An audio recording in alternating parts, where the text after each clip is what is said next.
What's up, guys? I am Andrew Erickson, aka the Props Prophet, and I am back once again for the Week 7 slate with my best player props. Let's dive in. But before we get started, if you want a chance to win a signed Robert Tonyan Chicago Bears jersey, courtesy of bettingpros.com, your place to start betting smarter and not harder.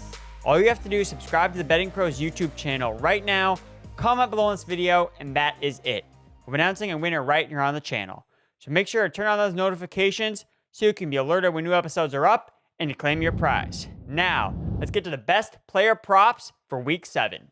Starting things off, running back Saquon Barkley. I'm going under 64.5 rushing yards. So I lean towards the under with Saquon Barkley's rushing yards prop. Look, he's gotten to that number just once this season in 3 games played. The Commanders' defense has allowed just 2 running backs to hit 70-plus rushing yards against them this season. And it's basically been coming because of big rushing attempts. James Cook and Khalil Herbert both ripped off 34-yard gains against the Commanders when they went over their projected rushing totals. So Barkley, even though he looked explosive playing against the Buffalo Bills on Sunday night with rushes of 34 yards and 19 yards, I don't want to bet on a repeat performance with another massive rushing attempt where that seems unlikely, especially given the state of the Giants' offensive line that is injured all over the place. So I'm going under on Saquon Barkley. Next up here, Curtis Samuel over 3.5 receptions over at plus money. Look, we bet this last week and it hit. So if it ain't broke, don't fix it. Samuel's receptions at plus money. Look, let's roll it back. He's hit the over on his projected total in 5 of his 6 games played this season, including his last 3 games straight. So keep riding Curtis Samuel. Cade Otton over 2.5 receptions. You know I love my tight end props. So when you look at the Falcons defense, you want to target them over the middle of the field. Cade Otton is set up really nicely because of that in this particular matchup. He plays all the snaps for the Buccaneers, and Atlanta is a good matchup for tight ends. Number 2 ranked prop per the prop bet analyzer on bettingpros.com. Atlanta's allowing the 9th most yards, 6th most receptions to tight ends this season. I know we backed Logan Thomas last week. He let us down against the Dirty Birds, but that was really more game script. You know, the Commanders didn't throw the ball at all. So I think Thomas would have got there if they had to throw the ball. I think we're going to see Tampa Bay throw the ball plenty against a pretty good Falcons run defense. So I like Cade Otton here. And I actually kind of like sprinkling some touchdown action on him as well. Otton's played every snap for Tampa Bay, leads all wide receivers and tight ends in terms of snaps inside the 20-yard line for the Buccaneers. Falcons have allowed a receiving touchdown every other game to a tight end. They didn't give one to Logan Thomas last week, so that means this week it's going to be the Cade Otton show. Sticking with the tight ends, Mark Andrews over 53.5 receiving yards. Look, it's Mark Andrews week. Whether it's DFS, betting, you want to be all over Mark Andrews. He's gone over 65 receiving yards in 3 straight games, and it's in a great spot against a suspect Lions defense that has not shown the ability to cover tight ends this year, allowing the 4th most receiving yards to tight ends this season. Also really like the touchdown odds on Andrews, plus 1,000 you can get at first touchdown, which I think could be a sneaky shootout between the Ravens and the Detroit Lions.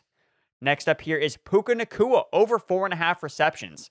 This receiving prop stuck out to me like a sore thumb when I was first looking for props for this show. Look, the line is set at 4.5 receptions, 60.5 receiving yards. It's just way too low based on the matchup.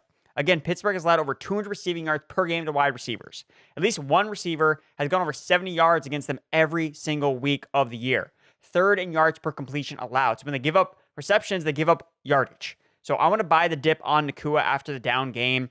He still had 4 catches for 26 yards, was highly involved with 7 targets, a 33% target share. The Rams didn't throw the ball in the second half. They just ran the ball the entire time in the second half, so they didn't have to throw. So I'd anticipate they're going to throw more in this clutch matchup against the Steelers, considering the Rams are down their top 2 running backs. So Nacua, again, he's projected for 65.2 receiving yards, 5.8 receptions. So he's flying over his receptions totals. And I actually like the first touchdown prop on Nacua as well. He should have hit the touchdown last week, but he just flat out dropped the ball. Plus 950 odds over at DK for first touchdown for a guy that's just too heavily involved in this offense and was literally going to score the first touchdown last week. He won't make that mistake again. Pittsburgh has allowed the first touchdown score to a wide receiver in 3 of their 5 games played this season. Nelson Agholor over 22.5 receiving yards. So Agholor has been low-key operating as the number 2 receiver in the Ravens offense, but the sportsbooks don't know this based on the lines compared to other guys like Odell Beckham Jr. Look, he's been the primary slot receiver for the Ravens, and this is where the Lions defense can be exploited. Detroit ranks 4th in targets to wide receivers overall and 5th in fantasy points allowed to slot wide receivers. Agholor has gone over 40 receiving yards in 4 of his last 5 games since earning the starting role in week 2. So I think that Agholor is a kind of a sneaky guy, whether you're playing fantasy, making bets. I think that he's a sneaky guy who could be productive in this matchup. And I even kind of like some anytime touchdown action with him. Like, he has been sneakily involved and he's been close to scoring the last 2 weeks. So I like Agholor a lot in this spot. So bet the over 22.5 receiving yards. Next up, Jackson Smith-Njigba over 3.5 receptions. My start of the week in fantasy football. I absolutely love him. I think it's going to be the rookie breakout game for Smith-Njigba. Saw 5 targets last week. We're seeing a usage bump. Tied Tyler Lockett and Metcalf for the team lead in routes run at 81%. Played a season-high snap share, 72%. I've gone back and watched the Seahawks press conferences. They cannot stop talking about Jackson Smith-Njigba and talking about how he has not even hit his ceiling yet. You know, Pete Carroll said himself, the best is yet to come. Geno Smith is talking about how proud he is coming back from the wrist injury. So this is the time to buy the dip on JSN, who's already been profitable to bet on from a standpoint of his receptions prop. He's hit the over on his receptions in 5 of his games played this year. In 4 or 5 of his games played this year. He's hit the over on his receptions prop. So I love JSN in this matchup against the Arizona Cardinals, who are allowing the 6th most catches to wide receivers per game this year, and they've been horrible specifically against slot receivers, ranking 3rd in fantasy points allowed to guys in the slot. That's where JSN plays, so I'm going to back the rookie here in a great spot against the Arizona Cardinals over Jackson Smith-Njigba. Going to tight end, sticking with the rookies, Michael Mayer, over 20.5 receiving yards. So Mayer was basically a ghost start the year, but he's been much more involved in the last 2 weeks, specifically last week in week 6, caught 5 balls for 75 yards, 6 targets, 19% target share, 2 red zone targets, and the second week in a row that he was more involved in the offense on the first drive.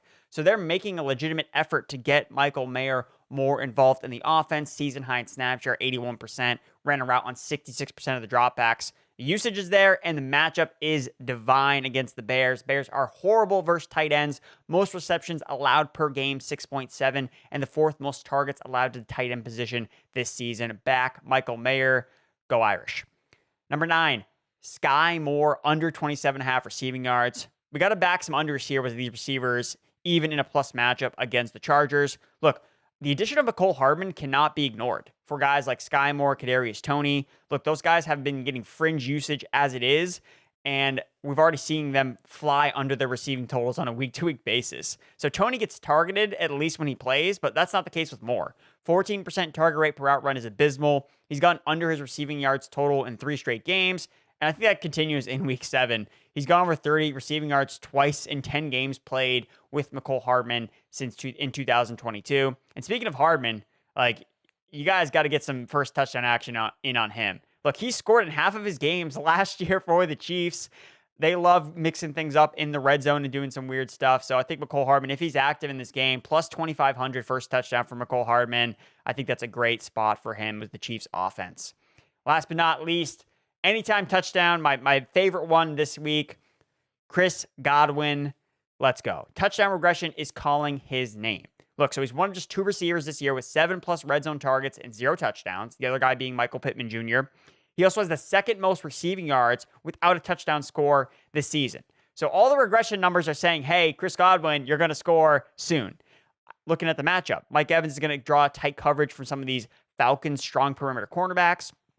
Atlanta ranks 2nd in terms of fewest fantasy points allowed to perimeter boundary wide receivers. Their biggest weakness is D'Alford, the slot cornerback. So that's why I'm going to assume that Godwin's going to get the ball. I love the over on Godwin's receptions and receiving yards, but the touchdown is where we can get the big payout here. Alford ranks 2nd in targets and catches allowed from the slot this season. Godwin has 6+ catches in back-to-back games, 5 catches in all but 1 game this season. So the volume is there for Chris Godwin. He just needs to convert that into red zone usage, which he has gotten at times this season. So considering the Falcons are one of the worst first half offenses, especially on the road, I think the Buccaneers strike first in this matchup, specifically going to Chris Godwin. Atlanta's allowed their first touchdown through the air in half of their games played, including both games on the road in which they both lost. So that's going to tie a bow on my favorite player props for NFL Week 7. If you enjoyed this video, be sure to give it a like, subscribe, share with all your friends, and be sure to follow me over on the Betting Pros app. You can check out all my bets there. You can tail them, you can fade them, you can do whatever you want. Do whatever you feel feels right. But you better be sure you're tailing my first touchdown props because they have been in fuego. So good luck to everybody this weekend. But before you go, remember, if you want a chance to win a signed Robert Tonyan Chicago Bears jersey, courtesy of bettingpros.com, your place to start betting smarter and not harder, all you have to do is subscribe to the Betting Pros YouTube channel right now, comment below on this video, and that is it. I'm announcing a winner right here on the channel. So make sure to turn on those notifications so you can be alerted when new episodes are up and to claim your prize. Again, thanks for watching and good luck in Week 7.